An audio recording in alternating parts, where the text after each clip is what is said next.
निश्चित दरम्यान आपण बघितलं की उद्धव ठाकरेंनी अंबादास दानवेंचं कौतुक तर केलेलंच आहे, पण सोबतच नेमकी ऑफर उद्धव ठाकरेंना आजच्या आभार समारंभामध्ये काय देण्यात आलेली होती ते आपण बघणार आहोत। नेमकी ही ऑफर काय होती ते आधी बघूया। त्याच्यामुळे मला असं वाटतं की निश्चितपणे एक विरोधी पक्षनेता म्हणून एक आपली प्रतिमा, आपलं नाव तयार करण्याचं काम अंबादासजींनी केलं। अनेक प्रश्नांवर कधी आक्रमक भूमिका घेत, कधी गौप्यस्फोट करत त्यांनी आपल्या परीनं या पदाला जो न्याय देता येईल तो न्याय देण्याचा प्रयत्न केला। आणि म्हणूनच मी जसं म्हणालो की या टर्मचं त्यांचं आता हा निरोप समारंभ आहे, पण आपल्या शुभेच्छा आहेत। त्यांनी पुन्हा या सभागृहात यावं, आल्यानंतर त्याच पदावर असावं असं काही नाही। मी असं म्हटल्यावर हे म्हणतील पळवापळवी करतात म्हणून। उद्धवजी दरम्यान या संदर्भातले अधिकचे अपडेट्स आपण घेणार आहोत। देवेंद्र कोल्हटकर आपले प्रतिनिधी आपल्या सोबत जोडले गेले। देवेंद्र,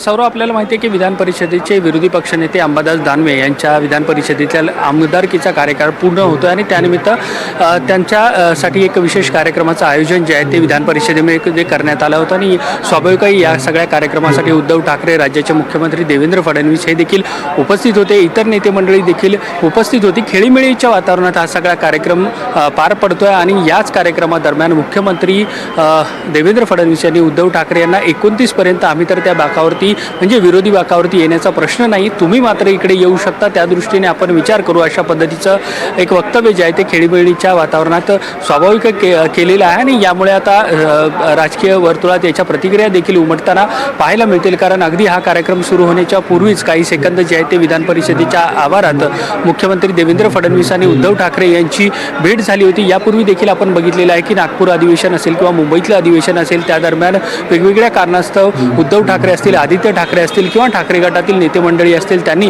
मुख्यमंत्र्यांची भेट घेतली होती आणि त्यावेळी देखील अशा पद्धतीच्या चर्चा ज्या आहेत त्या घडत होत्या। आणि आज थेट मुख्यमंत्री देवेंद्र फडणवीस यांनीच विधान परिषदेमध्ये अशा पद्धतीचं वक्तव्य केल्यामुळे स्वाभाविक आहे या सगळ्याची आता चर्चा होताना पाहायला मिळते। निश्चितच देवेंद्र, आपण बघतोय की आजची ही खुली ऑफर होती। पुन्हा एकदा आपण नेमकी बातमी काय आहे ती प्रेक्षकांना सांगूया। विधान परिषदेमध्ये आज देवेंद्र फडणवीसांनी उद्धव ठाकरेंना सोबत येण्याची थेट ऑफर दिली, एक खुली ऑफर दिली। आम्हाला काही विरोधी पक्षात जाण्याचा स्कोप नाहीये, पण ठाकरेंना इकडे येण्याचा स्कोप आहे, असं म्हणत देवेंद्र फडणवीसांनी ठाकरेंना भाजप सोबत येण्याची ऑफर दिली।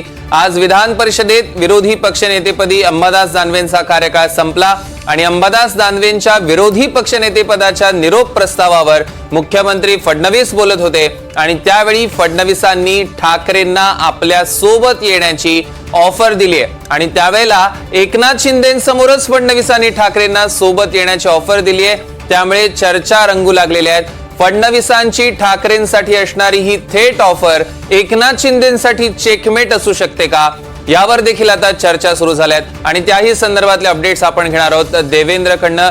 देवेंद्र, एकनाथ शिंदे हे त्याच वेळेला समोर होते, त्याच वेळेला ठाकरेंची ही ऑफर एकनाथ शिंदेंसाठी हे राजकीय चेकमेट असू शकतं का?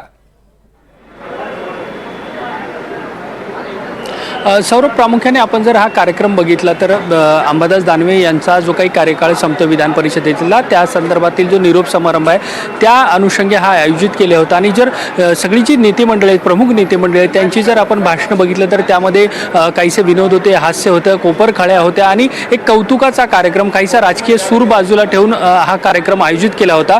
आणि या कार्यक्रमामध्ये बोलतानाच देवेंद्र फडणवीस यांनी हे या पद्धतीचं वक्तव्य केलेलं आहे। स्वाभाविक आहे, सगळी नेते मंडळी, प्रमुख मंत्री या ठिकाणी उपस्थित होते, एकनाथ शिंदे देखील या ठिकाणी उपस्थित होते। आता या सगळ्या वक्तव्यावरती एकनाथ शिंदे यांची काय प्रतिक्रिया येते हे पाहणं महत्त्वाचं असेल, कारण यापूर्वी देखील आपण ज्या काही बातम्या ऐकलेल्या आहेत, माहिती ऐकलेली आहे, त्यानुसार एकनाथ शिंदे आणि देवेंद्र फडणवीस यांच्यामध्ये काही ना काही कारणास्तव कुरबुरी सुरू असलेल्या आपल्याला पाहायला मिळते। मग एकमेकांचे विभाग असतील किंवा एकनाथ शिंदे थोडंसं तुम्हाला थांबवतो। सुषमा अंधारे आपल्यासोबत जोडल्या गेल्यात। सुषमाताई, स्वागत आहे एनडीटीव्ही मराठीमध्ये। आणि आता फडणवीसांनीच थेट स्वागत केलेलं तुमचं, फडणवीसांनी थेट ऑफर दिलेली आहे ठाकरेंना, काय प्रतिक्रिया आहे तुमची? सभागृहामध्ये सत्ताधारी आणि विरोधक एकमेकांच्या समोरासमोर आमने-सामने आलेले असतात, ते अनेक मुद्द्यांसाठी, अनेक प्रश्नांसाठी आलेले असतात। मात्र प्रत्येक वेळेला त्यांच्यामध्ये संघर्ष व्हावा किंवा लगेचच त्यांनी तलवारी उपसूनच एकमेकांशी संभाषण करावं असं काही नाही। कधी कधी काही प्रसंगानुरूप नर्मविनोदी शैलीमध्ये एकमेकांना कुपरखळी मारणे किंवा जुगलबंदी ही रंगत असते आणि त्याचाच भाग म्हणून जर फडणवीस बोलली असतील तर त्यावर काही फार व्यक्त होण्याची गरज नाही. फार फार तर या सगळ्यातनं एक अर्थ नक्की काढला जाऊ शकतो की ज्यांनी साधारण 3 वर्षांपूर्वी मोठी रिस्क घेऊन आणि आयुष्यभरासाठीचा गद्दारीचा शिक्का आपल्या माथ्यावर लावून घेऊन आपलं करिअर सगळं पणाला लावून जे एकनाथ शिंदे त्यांच्यासोबत गेलेले आहेत त्यांची उपस्थिती असतानाही त्यांनी थेट ठाकरेंना ऑफर करणं याचा स्पष्ट अर्थ एकनाथ शिंदेचं उपयोगिता मूल्य आता फडणवीसांच्या देखी संपलेलं आहे का हा नक्की असू शकतो. ताई, त्याच अनुषंगाने दुसरा प्रश्न विचारायचा आहे. जे तुम्ही आता शेवटचा जो मुद्दा मांडलेला आहे, एकीकडे आपण जर बघितलं तर एकनाथ शिंदेचे सगळेच नेते असतील ते आता काहीसं अडचणीत आणताना बघायला मिळत आहेत सरकारला. त्याच अनुषंगानं फडणवीस कुठेतरी बाजूला करू पाहतायत किंवा जसं तुम्ही म्हणाला त्यांचं मूल्य कमी करू पाहतायत का, आणि म्हणूनच थेट त्यांच्यासमोर ठाकरेंना ऑफर?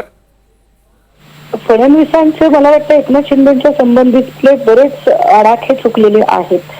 कारण फडणवीसांनी जेवढं समजलेलं होतं त्याच्यापेक्षा वेगवान चालीचे एकनाथ शिंदे निघाले हे फडणवीस सुद्धा ऑफ द रेकॉर्ड मान्य करतील. आणि त्यामुळे जी चूक त्यांनी पहिल्या 2.5 वर्षामध्ये केलेली आहे ते आता पुन्हा तो कासरा ते सैल सोडणार नाही. तर निश्चितपणे आता अजितदादांची एंट्री सुद्धा महायुतीमध्ये होत असताना हाच समतोल साधण्याचा प्रयत्न केलाय की एकनाथ शिंदेना जर आता आवर घालायचा असेल तर अजितदादांना मध्ये आणून शिंदेचं बार्गेनिंग पॉवर कमी करावं लागेल. मला वाटतं आजचं फडणवीसांचं वक्तव्य हे सुद्धा जर जाणीवपूर्वक केलं असेल तर त्याचा अर्थ हाच असू शकतो की येणाऱ्या महापालिका इलेक्शनमध्ये शिंदेची बार्गेनिंग पॉवर कमी करणं किंबहुना शिंदेवर एका अर्थाने दबाव तंत्र टाकणं हा सुद्धा तो एक प्रयत्न असू शकतो. निश्चितच. सुषमाताई, आपल्यासोबत अभय देशपांडे राजकीय विश्लेषक सुद्धा जोडले गेलेत. अभय सर, स्वागत आहे एनडीटीव्ही मराठीमध्ये. सुषमाताईंचं सुद्धा विश्लेषण आणि उत्तर आपण ऐकलेलं असेल. थेट प्रश्न आहे, एकनाथ शिंदेसाठीचा चेकमेट आहे का?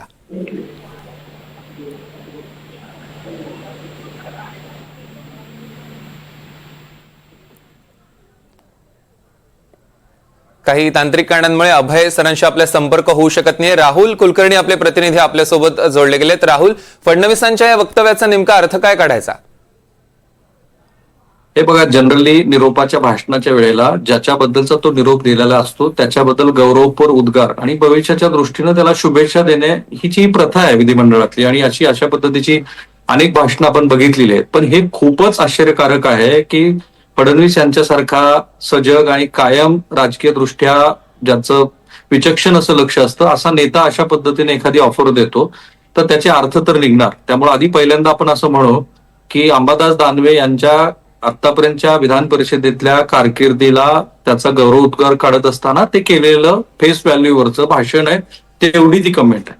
पण आत्ताच बघा ना, आजच काय झालं, एकनाथ शिंदे आणि शिवशक्ती आणि भीमशक्ती याचा जो बाळासाहेबांचा संदर्भ देऊन एक नवा प्रयोग करण्याचं ठरवलं. आज तसा प्रयोग होईपर्यंत फारशी वाच्यता त्यांनी केलेली नव्हती. एकनाथ शिंदेनीच काय म्हटलं परवाच्या दिवशीच्या त्यांच्या मीटिंगमध्ये की आपल्या राजकीय पक्षाला कमी काळामध्ये खूप मोठं राजकीय यश मिळालेलं आहे आणि काही लोक हे आपल्याला मिळालेल्या राजकीय यशामुळं त्यांना असं वाटतं की आपल्या पक्षात ज्या घडणाऱ्या घडामोडी आहेत त्याच्याकडं बारकाईने त्यांचं लक्ष आणि आपली बदनामी करतायत. त्यांचा रोख आपण असं म्हणू की उद्धव ठाकरे यांच्याकडे होता. पण सरकार सत्तेवर आल्यापासून कुठल्या पक्षातल्या नेत्यांची सर्वाधिक चर्चा आहे तर ती एकनाथ शिंदे यांच्या पक्षातल्या नेत्यांचे कितीतरी नावं आपल्याला सांगता येतील. आणि असं म्हटलं जात आहे की राज आणि उद्धव ठाकरे यांच्या एकत्रित येण्यामुळं सगळ्यात जास्त फायदा कोणाला होणार असेल तो भारतीय जनता पार्टीला होईल. आणि कट टू साईज करण्याच्या प्रयत्नामध्ये एकनाथ शिंदे यांना, कारण एकतर हिंदुत्वादी मतामध्ये त्यांना दुसरा कुठलाही वाटेकरू नको आहे भाजपला, आणि याची जाणीव बोध एकनाथ शिंदे यांना झालेली आहे. आणि म्हणून गेल्या आठवड्यामध्ये ते दिल्लीला गेले आणि त्यांनी वरिष्ठांच्या कानावरती देवेंद्र फडणवीस यांच्या तक्रारी घातल्या, ज्याचा उल्लेख संजय राऊतांनी केला. या सगळ्या पार्श्वभूमीचा आता देवेंद्र फडणवीस जे बोलले त्याच्याशी संदर्भ जोडला जाईल. पण एक लक्षात घ्यायला हवं की 2019ला देवेंद्र फडणवीस हे पुन्हा मुख्यमंत्री होऊ शकले नाही, त्याचं कारण उद्धव ठाकरे आहेत हे विसरलेले नाही देवेंद्र फडणवीस. मधल्या काही मुलाखतीमध्ये काही खाजगी गप्पामध्ये देवेंद्र फडणवीस यांना असं नेहमी वाटतंय की 2019ला शिवसेना आणि भाजप यांनी एकत्रितपणे सत्ता मिळवली, जनतेचा कौल घेतला, प्रत्यक्षामध्ये मात्र आपल्याला धोका दिला आणि हे ते जाहीरपणे अनेक वेळेला बोललेले. पण राजकारणामध्ये गोष्टी ह्या कधीही स्थिर नसतात. कालचे मित्र आजचे शत्रू, कालचे शत्रू आजचे मित्र असतात. एक बातमी मधल्या काळामध्ये आली होती की राष्ट्रीय स्वयंसेवक संघाने सुद्धा हिंदुत्ववादी पक्ष म्हणून उद्धव ठाकरे यांच्याबरोबर सलोखा ठेवावा असं म्हटलं. केव्हा की जेव्हा उद्धव ठाकरे यांनी काळ्या टोपी संघाचं हिंदुत्व यावरती मोठी टीका केली होती, कठोर टीका केली होती. त्यानंतर सुद्धा लोकसभा निवडणुकीच्या आधी संघ काहीतरी प्रयत्न करतोय, दिल्लीत तशी चर्चा झाली, अशा सगळ्या बातम्या होत्या. पुढे त्या फार फलद्रूप झालेल्या नाहीयेत आणि अशा वेळेला आता हे वक्तव्य आल्यामुळं त्याचा सगळा राजकीय संदर्भ जोडला जाईल. तो देवेंद्र फडणवीस यांना नेमकं काय हवं आहे, भाजपला नेमकं काय करायचंय याच्याशी. आता ते जे बोललेत की 2029 पर्यंत आम्हाला विरोधी बाकात बसण्याचा स्कोप नाही, ते खरंच आहे. पण पुन्हा एकदा मी सांगतो की ते गौरवपर उद्गाराच्या संदर्भात आहे. विधान परिषदेतला नेता ज्या वेळेला निवृत्त होतोय त्याच्या संदर्भातलं आहे आणि ते त्यांना वैयक्तिक पातळीवरती आहे का उद्धव ठाकरे यांच्या पक्षाला आहे त्याचं विश्लेषण होईल. कारण देवेंद्र फडणवीस यांच्यासारखा चाणाक्ष नेता तो बोलतोय आणि त्याला संदर्भ देवेंद्र फडणवीस आणि एकनाथ शिंदे यांच्यामध्ये सुरू असलेला सुप्त संघर्ष हा आहे. सर्व निश्चितच आपण अभय सरांना विचारूया. अभय देशपांडे आपल्यासोबत जोडले गेलेत. अभय सर, ह्या एकूणच फडणवीसांच्या वक्तव्याकडे कसं बघता? नाही, हे भाषण झालं फडणवीसांच्या ते भाषण आहे आणि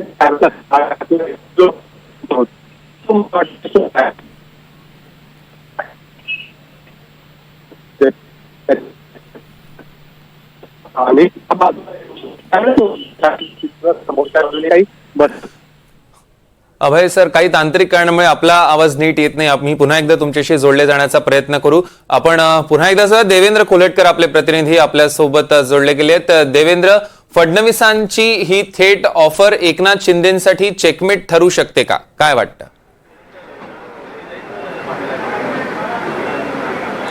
नक्कीच, जसं आता आपण बघितलेलं की राहुल सरही सांगत होते की एकनाथ शिंदे असतील किंवा देवेंद्र फडणवीस असतील यांच्यामध्ये गेल्या काही काळापासून फारसं सख्य असलेलं पाहायला मिळत नाही. मग ते एकमेकांचे विभाग असतील, एकमेकांनी केलेली कामं असतील किंवा आता नुकतंच जर आपण बघितलं तर काल मुख्यमंत्र्यांनी तिकडे टेस्ला गाडीचं उद्घाटन केलं. आज विधानभवनाच्या आवारामध्येच परिवहन मंत्री प्रताप सरनाईक टेस्ला गाडी घेऊन आले, त्यात एकनाथ शिंदे बसले.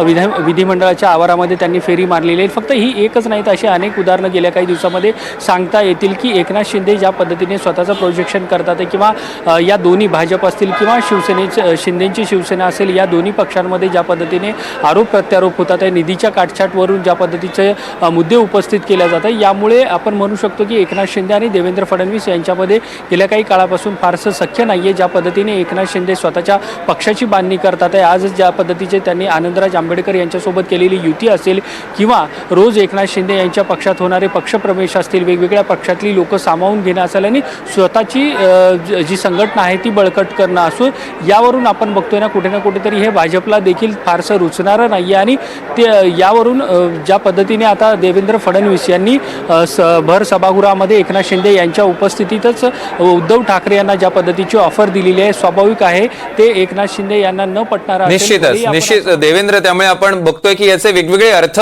काढता येत आहेत. साधारण राजकीय वर्तुळात बरीच चर्चा रंगते. नेमकं काय वक्तव्य होतं फडणवीसांचं ते एकदा आधी ऐकूया.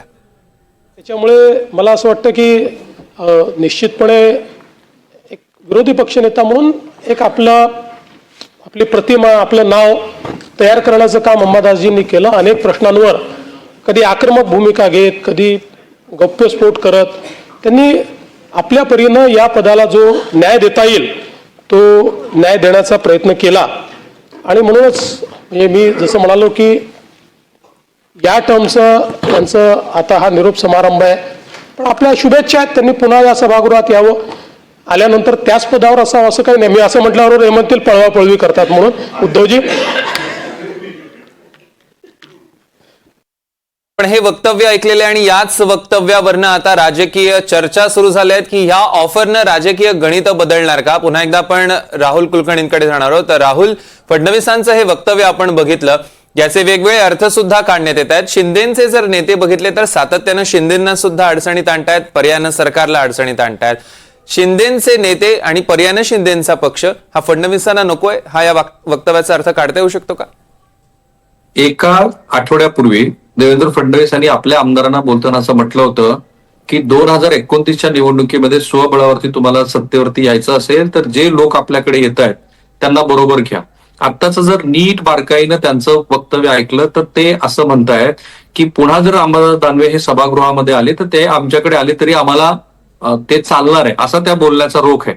आणि पुन्हा ते हेही म्हणाले की पळवापळवी केली असं आम्हाला म्हणाल. पण त्याच वेळेला देवेंद्र फडणवीस यांनी काही दिवसापूर्वी केलेलं वक्तव्य की आम्हाला विरोधी पक्षाला स्पेसच द्यायचा नाहीये, त्याच्याशी पण हे जोडून बघता येईल आपल्याला की ते असं म्हणालेले की विरोधी पक्षातले अनेक लोक जर आमच्याकडे येत असतील, भलेही त्यांच्यावरती वेगळ्या स्वरूपाचे आरोप असतील, तर त्यांना घ्या, कारण 2029च्या निवडणुकीमध्ये आपला पक्ष स्वबळावरती आणायचा आहे.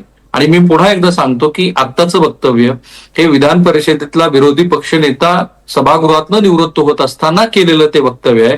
गौरवपर आहे, कारण पहिल्या 2-3 ओळीमध्येच ते म्हणाले की त्यांनी फार उत्तम काम केलं आहे, विरोधी पक्ष नेता म्हणून त्यांनी आक्रमकपणे काही वेळेला सौम्य अशी भूमिका बजावली. अंबादास दानवे यांचं कर्तृत्व असं आहे की ते छत्रपती संभाजीनगर मधनं येतात, त्याला पक्षांतर्गत त्यांना बराच संघर्ष खैरे यांच्याशी दीर्घकाळ करावा लागला.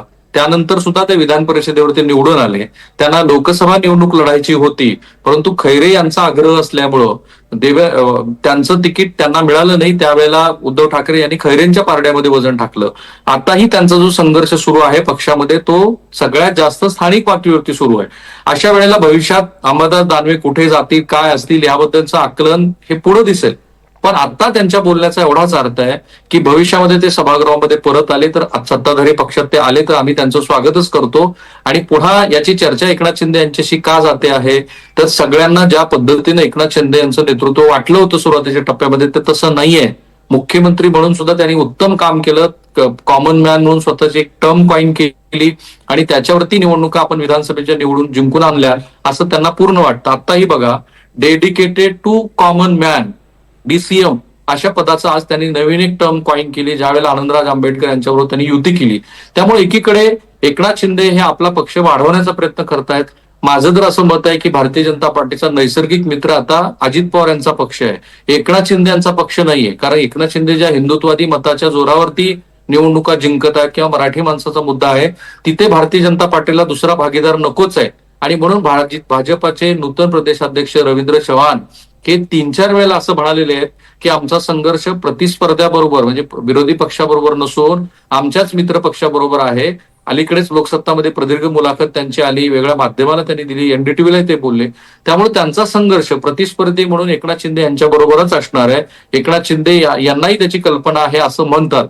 त्यामुळे या संघर्षाचं रूप भविष्यामध्ये कसं होतं ते बघू आपण. पण आज आपण फेस व्हॅल्यूवरती पुन्हा सांगायला पाहिजे की विधान परिषदेतला नेता ज्या वेळेला निवृत्त होतो त्यावेळेला ते केलेलं भाषण आहे आणि उद्धव ठाकरे यांच्या उपस्थितीत केलेलं असल्यामुळे त्याचे राजकीय अर्थ निघतील आणि त्याच्या चर्चा दिवसभर होत राहील. निश्चितच राहुल, धन्यवाद आपण केलेल्या सविस्तर विश्लेषणासाठी. दरम्यान ह्या सगळ्यावर आता राजकीय प्रतिक्रिया उमटू लागलेल्या आहेत. राजू वाघमारे यांनी नेमकी काय आमच्या प्रतिनिधींना प्रतिक्रिया दिली बघूया.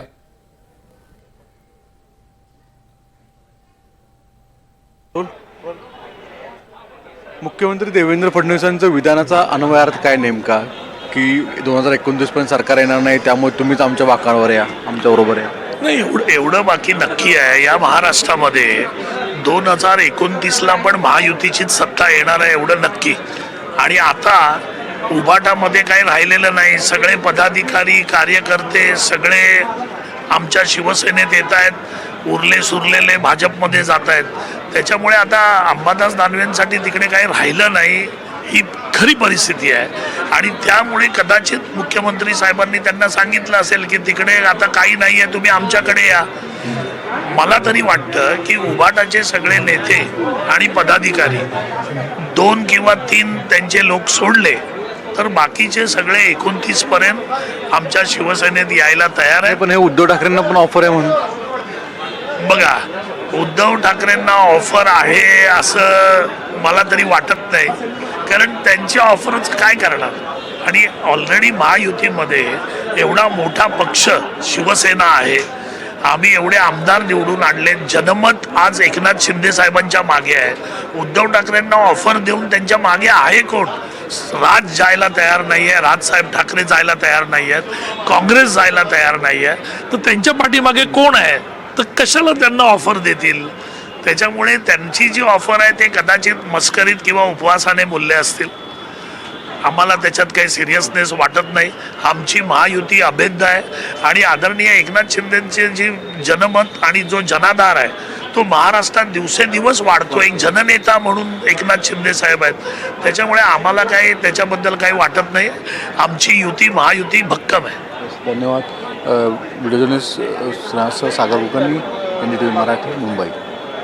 आणि आपण बघितलं की राजू वाघमारेंनी सुद्धा प्रतिक्रिया दिलेली आहे. अशा अनेक नेत्यांच्या प्रतिक्रिया आपण बघणारच आहोत. मात्र ज्या वक्तव्यावरनं हे सगळं सुरू झालेलं आहे ते देखील वक्तव्य आपण बघणार आहोत. जयंत पाटलांची प्रतिक्रिया तोवर येते ते आधी बघूया. जयंत पाटील साहेब आपल्याबरोबर आहेत. आज विधान परिषदेमधला अंबादास दानवेंचा निरोप समारंभ, सगळ्यात भाषण मुख्यमंत्र्यांची चर्चेचं आहे की त्यांनी थेट ऑफर उद्धव ठाकरे आणि अंबादास दानवेंनाच दिली. 2029 पर्यंत सरकार येत नाही, त्यामुळे तुम्हीच इकडे आहे असं म्हटलंय. ते कोणत्या कॉन्टेक्स्टमध्ये म्हटले मला माहीत नाही. त्यांनी दिलेल्या निमंत्रणाला यांचा प्रतिसाद काय हे जास्त महत्त्वाचं आहे. पुढे घडेल असं वाटत नाही. काय माहिती आपल्याला, माझं काही कॉमेंट नाही त्याच्यावर. फक्त त्यांनी आमंत्रण दिल्यावर समोरून काय प्रतिसाद याला महत्त्व आहे. येस येस, धन्यवाद. व्हिडिओ जर्नलिस्ट सागर कुलकर्णी, NDTV मराठी, मुंबई. निश्चितच. आणि आता फडणवीसांचं नेमकं ते वक्तव्य काय होतं ज्यावरनं ही सगळी राजकीय चर्चा सुरू झालेली आहे, ते वक्तव्य बघूया. आता उद्धवजी 29 पर्यंत तर काही स्कोप नाही. काय ऐका, 29 पर्यंत